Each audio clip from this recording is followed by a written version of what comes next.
दोस्तों, इस संसार में परमेश्वर ने पति और पत्नी का जो संबंध स्थापित किया है, बनाया है, इससे मधुर कोई संबंध नहीं है।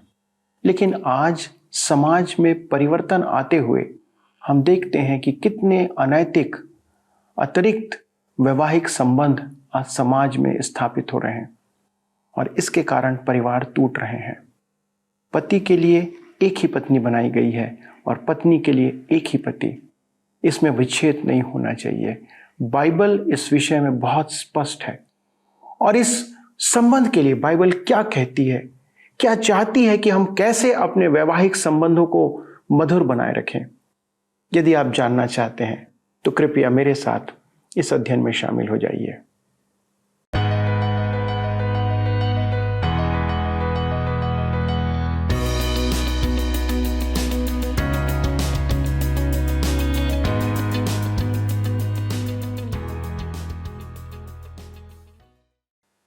प्रिय मित्रों, आप सभी दर्शकों को सत्य वचन की ओर से सप्रेम नमस्कार। आशा है आप परमेश्वर के वचनों में बढ़ रहे हैं और आज भी उसके वचनों का मनन करने के लिए तैयार हैं। इसलिए मैं बड़े आदर भाव के साथ आपका इस कार्यक्रम में स्वागत करता हूं। हम इन दिनों नीति वचन पर मनन कर रहे हैं और अपने जीवन के लिए उन महत्वपूर्ण वचनों को प्राप्त कर रहे हैं जो हमारे लिए परमेश्वर की आज्ञा है। दोस्तों, बहुत सी चीजें हमें इस संसार में आकर्षित करती हैं। हमारा मन उनकी ओर ललकता है, उसे प्राप्त करने को मचलता है, पर हमें अपने मन को नियंत्रण में रखने की आवश्यकता है। परमेश्वर का वचन स्पष्ट कहता है कि उसका परिणाम अति कड़वा और भयानक होता है। बहुत से लोग और विश्वासी उसमें बह जाते हैं और पाप को अपना लेते हैं। परमेश्वर हमारे अनैतिक वैवाहिक संबंधों के विषय में इन बातों पर हमें सख्त हिदायत देता है। यदि हम इसे अपनाते हैं तो हमारे लिए इसका परिणाम अच्छा नहीं होगा, क्योंकि परमेश्वर का वचन सच्चा है। इसका अंत बहुत बुरा होता है, यहाँ तक कि हमें अधोलोक तक ले जा सकता है। ऐसी बातों से दूर रहना ही हमारे लिए उचित है। हम यूसुफ के जीवन को जानते हैं कि उसने किस प्रकार से अपने आप को व्यभिचार से बचाया। वह उस स्थान से भाग खड़ा हुआ। जब कभी भी आपके सामने ऐसा समय आए, आपके लिए उचित यही है कि आप वहां से हट जाएं या भाग जाएं। चलिए आगे बढ़ते हैं और देखते हैं कि परमेश्वर का वचन इस विषय में हमें और क्या सिखाना चाहता है। प्रिय मित्रों, आइए आज हम अपने अध्ययन में आगे बढ़ें और नीति वचन की पुस्तक 5 अध्याय उसके 3 से 6 पद को पढ़ें। यहाँ पर लिखा है, क्योंकि पराई स्त्री के होठों से मधु टपकता है और उसकी बातें तेल से भी अधिक चिकनी होती हैं, परंतु इसका परिणाम नागदौना सा कड़वा और 2 धारी तलवार सा पैना होता है। उसके पांव मृत्यु की ओर बढ़ते हैं और उसके पग अधोलोक तक पहुंचते हैं। इसलिए उसे जीवन का समथर पथ नहीं मिल पाता। उसके चाल चलन में चंचलता है, परंतु उसे वह आप नहीं जानती। मुझे एक कारखाने के एक कर्मचारी ने बताया कि वहां एक कुख्यात अपराधी है जिसे यौन रोग है, जिसके कारण वह पागल हो गया था और अंत में मर गया। उसने अनेक लड़कियों का जीवन नष्ट किया था, परंतु बच नहीं पाया। लड़की ने मार्ग में उससे हिसाब पूरा कर लिया। परमेश्वर का वचन इसी के विरुद्ध चेतावनी दे रहा है। नीति वचन 5 उसके 7 से 11 पद में आगे लिखा है, इसलिए अब हे मेरे पुत्रों, मेरी सुनो और मेरी बातों से मुंह ना मोड़ो। ऐसी स्त्री से दूर ही रह और उसकी डेवड़ी के पास भी ना जाना। कहीं ऐसा ना हो कि तू अपना यश औरों के हाथ और अपना जीवन क्रूर जन के वश में कर दे, या पराये तेरी कमाई से अपना पेट भरें और परदेशी मनुष्य तेरे परिश्रम का फल अपने घर में रखें, और तू अपने अंतिम समय में जबकि तेरा शरीर क्षीण हो जाए तब यह कहकर हाय मारने लगे। इससे युवक को कैसी चेतावनी दी गई है। इससे यौन रोग का परिणाम प्रकट होता है। जब शरीर का नाश हो जाता है तब विलाप का समय होता है। नीति वचन 5 उसके 12 से 14 में आगे लिखा है, मैंने शिक्षा से कैसा बैर किया और डांटने वाले का कैसा तिरस्कार किया। मैंने अपने गुरुओं की बातें न मानी और अपने सिखाने वालों की ओर ध्यान न लगाया।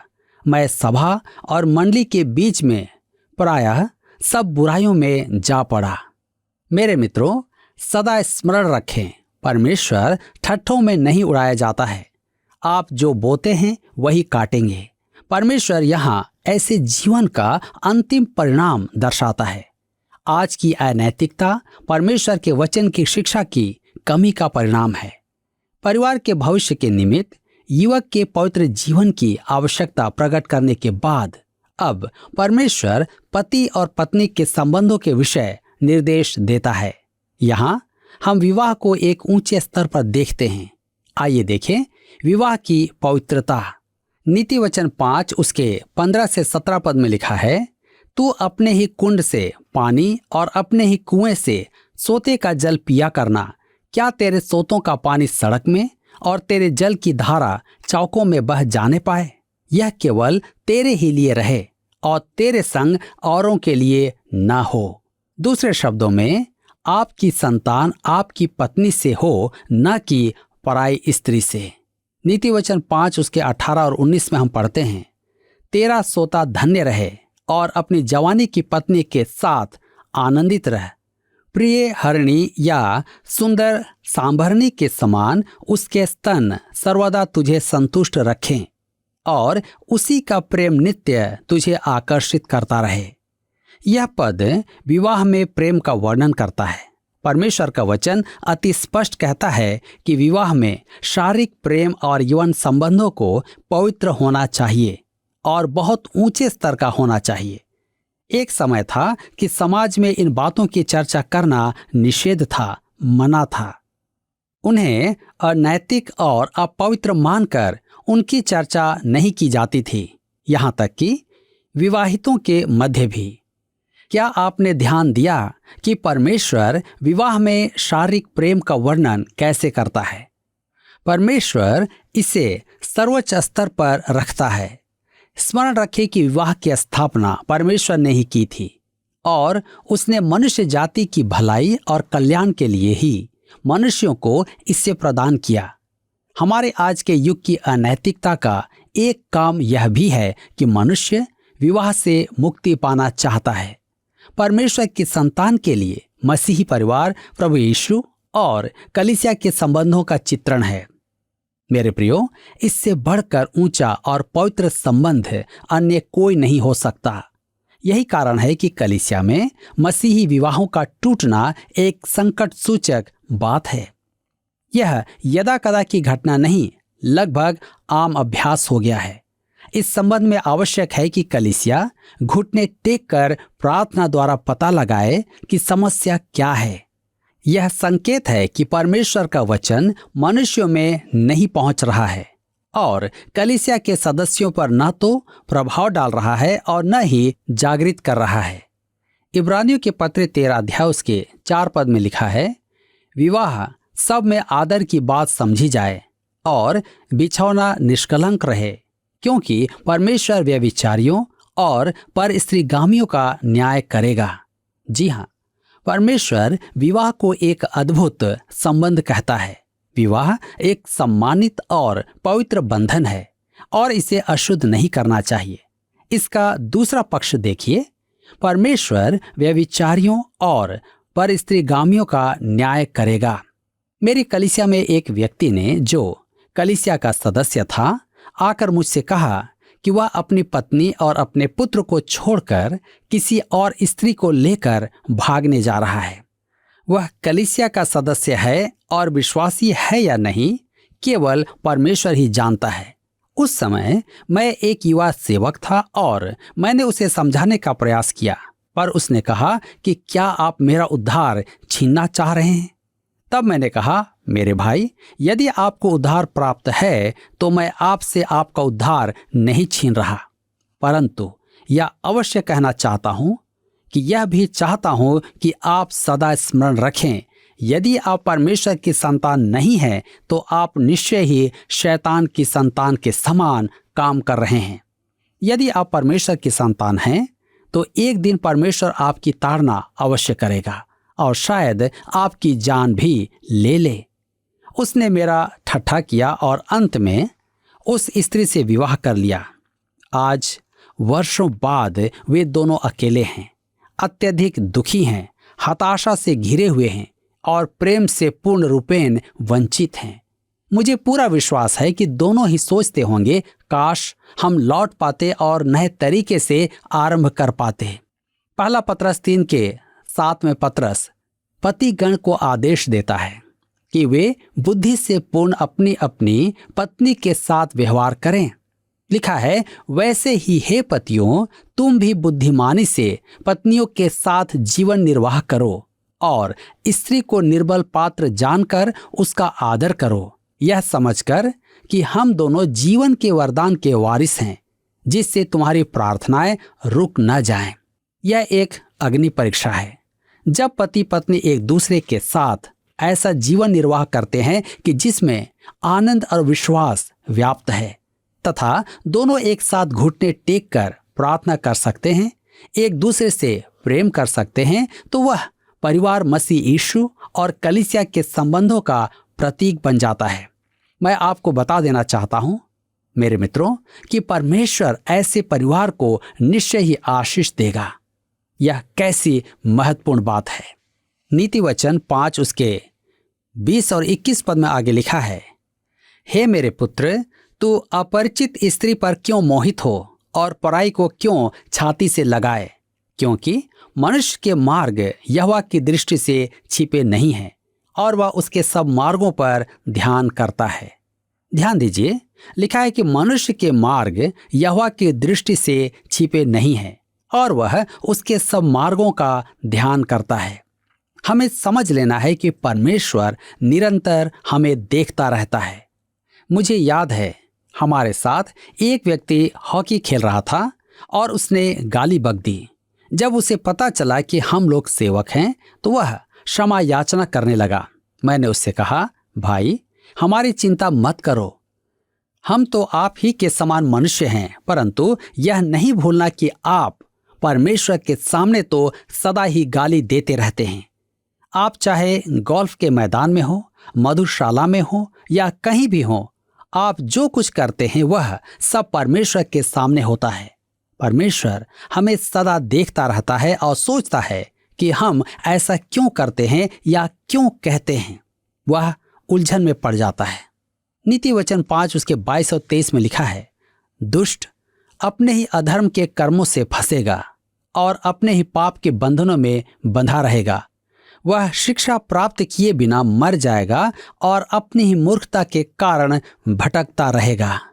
परमेश्वर कहता है, लेखा देने का दिन आ रहा है, दंड देने का दिन, प्रतिफल पाने का दिन आ रहा है। मनुष्य सोचता है कि वह पाप करके बच जाएगा। परमेश्वर कहता है, बचेगा कोई नहीं। मनुष्य के अपराध उसे आ घेरेंगे और उसके पाप उसे जकड़ लेंगे। मेरे मित्रों, इसी के साथ यहाँ पर अध्याय 5 समाप्त होता है और अब हम अध्याय 6 से अपने अध्ययन को जारी रखेंगे। इस अध्याय में अलग अलग विषयों का प्रबोधन है। इसके आरंभ में व्यापार जगत के लिए परामर्श है। विश्वासी और अविश्वासी दोनों के लिए ये व्यापारियों के लिए अच्छे सिद्धांत हैं। परमेश्वर ने सबके लिए अच्छी बातें कही हैं, विश्वासियों और अविश्वासियों दोनों के लिए। तो आइए देखें व्यापार के उत्तम सिद्धांत। नीति वचन 6 अध्याय उसके 1 और 2 पद में लिखा है, हे मेरे पुत्र, यदि तू अपने पड़ोसी का उत्तरदायी हुआ हो अथवा परदेशी के लिए हाथ पर हाथ मारकर उत्तरदायी हुआ हो, तो तू अपने ही मुंह के वचनों से फंसा और अपने ही मुंह की बातों से पकड़ा गया। यहाँ 2 बातों की चर्चा की गई है जो किसी भी समय के लिए अच्छा परामर्श है। किसी मित्र के साथ समझौता करने में सावधान रहें। किसी अनजान मनुष्य के साथ साझेदारी नहीं करना। एक अविश्वासी भी यदि इस सुझाव को माने तो लाभ में ही रहेगा। दूसरा पद कहता है कि वह घमंड करता है। यदि कोई किसी के साथ समझौता करता है तो वह यह दिखाना चाहता है कि वह बड़ा आदमी है और वह पैसों के विषय बड़प्पन दिखाना चाहता है। हमें इससे सावधान रहना है। नीति वचन 6 उसके 3 में लिखा है, इसलिए हे मेरे पुत्र, एक काम कर, अर्थात तू जो अपने पड़ोसी के हाथ में पड़ चुका है तो जा, उसको साष्टांग प्रणाम करके मना ले। ध्यान दीजिए, उसके पास जाकर हिसाब साफ करने से मत डर। अपने मित्र को थामने में और बैरी से संभलने में सावधानी रख। वह ठीक यही कह रहा है। आगे आने वाले नीति वचनों में भी वह यही कहेगा। आइए देखें नीति वचन 6 उसके 4 और 5 पद में, तू न तो अपनी आंखों में नींद और न अपनी पलकों में झपकी आने दे, और अपने आप को हरणी के समान शिकारी के हाथ से और चिड़िया के समान चिड़ी मार के हाथ से छुड़ा। लेखा जोखा स्पष्ट करने में देरी न कर। सोना भी नहीं कि किसी की गारंटी लेकर आप चिड़िया के समान जाल में फंस गए। यह एक चेतावनी है। अब वह इसका विपरीत पक्ष प्रस्तुत करेगा। व्यापार में कहने और करने में सावधान तो रहना ही है, परंतु चींटियों से भी कुछ सीखना आवश्यक है। आइए देखें नीति वचन 6 उसके 6 से 8 पद में, हे आलसी, चींटियों के पास जा, उनके काम पर ध्यान दे और बुद्धिमान हो। उनके न तो कोई न्यायी होता है, न प्रधान और न प्रभुता करने वाला, तो भी वे अपना आहार धूप काल में संचय करती हैं और कटनी के समय अपनी भोजन वस्तु बटोरती हैं। जी हाँ, चींटी छोटी तो है परंतु बड़ी अच्छी शिक्षक है। वह हमें महान सत्यों का प्रकाशन प्रदान करती है। एक सत्य तो यह है कि वह किसी भी काम में अत्यधिक परिश्रमी है। परमेश्वर की संतान को चींटी से सीखना है। चींटी अपने जीवन का सबसे अधिक महत्वपूर्ण काम करने में व्यस्त रहती है। वह भविष्य के लिए भोजन एकत्र करती है। वह लगातार परिश्रम करती रहती है। मेरे विचार में विश्वासियों का एक पाप आलस्य भी है। मसीह की सेवा में अनेक आलसी पाए जाते हैं। हमें स्वयं से पूछना है कि हम अनेक बचे हुए समय में क्या करते हैं। क्या हम परमेश्वर का वचन पढ़ते हैं? क्या हम वचन का अध्ययन करते हैं? मेरे विचार में आज सेवकों का श्राप आलस्य है। एक पास्टर मेरे पास आया और कहने लगा, मुझे लगता है कि मेरी सेवा का समय पूरा हो गया है। मैं इस कलीसिया में 3 वर्ष से सेवा कर रहा हूं और मेरे पास प्रचार के लिए कुछ नहीं बचा है। मुझे ऐसा लगता है कि मैं सूखा कुआं हूं। और वह अपनी धार्मिकता प्रकट करने लगा और कहने लगा, मैंने प्रार्थना और मनन में बहुत अधिक समय लगाया है। मैंने पूछा, आप परमेश्वर के वचन में कितना समय लगाते हैं? आप उसके अध्ययन में कितना समय लगाते हैं? मुझे उससे संतोषजनक उत्तर नहीं मिला। उसके अनुसार वह सप्ताह में 1 घंटा भी बाइबल अध्ययन नहीं करता था। वह कर्मठ था, सदा ही काम में लगा रहता था, परंतु सबसे महत्वपूर्ण काम पर वह ध्यान नहीं दे रहा था। मैंने उससे कहा, यदि आप अपनी दिनचर्या न बदलें तो आपको सेवानिवृत्त हो जाना चाहिए। रविवार की आराधना में तैयारी के बिना जाना लज्जा की बात है। आपके पास परमेश्वर के वचन का संदेश होना आवश्यक है। उस युवक के लिए चींटी के पास शिक्षा है। हे आलसी, चींटियों के पास जा और उनके काम पर ध्यान दे और बुद्धिमान हो। नीति वचन 6 उसके 9 से 11 में आगे लिखा है, हे आलसी, तू कब तक सोता रहेगा? तेरी नींद कब टूटेगी?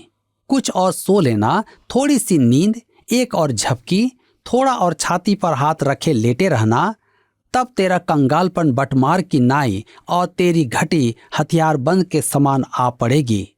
दुष्ट जन। आइए देखें, अब हम दुष्ट जन शैतान के संतान का वर्णन सुने। नीति वचन 6 उसके 12 और 13 में लिखा है, ओछे और अनर्थकारी को देखो, वह टेढ़ी टेढ़ी बातें बकता फिरता है। वह नैन से सहन और पांव से इशारा और अपनी अंगुलियों से संकेत करता है। मेरे मित्रों, क्या आपने किसी मनुष्य में ऐसा देखा है? उसका प्रत्येक काम और प्रत्येक संकेत कुछ प्रकट करता है। उसकी प्रत्येक बात में अनर्थ प्रकट होता है।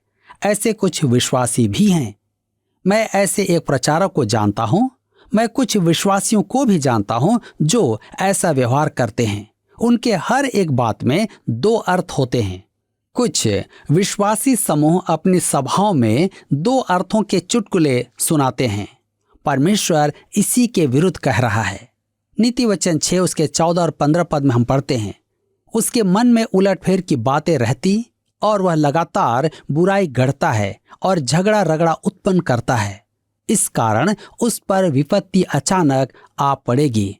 वह पल भर में ऐसा नाश हो जाएगा कि बचने का कोई उपाय न रहेगा। जी हाँ, उलटफेर की बातें अर्थात कुटिलता। ध्यान दें, वह झगड़ा रगड़ा उत्पन्न करता है। यहाँ एक ऐसा मनुष्य है जो परमेश्वर की संतान कहलाता है, परंतु उसका प्रत्येक काम और बात अनर्थ से परिपूर्ण है। मेरे घर में एक पुरुष का चित्र है। वह महान सेवक तो नहीं था, पर परमेश्वर का एक महान भक्त अवश्य था। मैंने उसके साथ बहुत समय बिताया था। वह मुझे वचनों की शुद्धता का स्मरण करवाता है।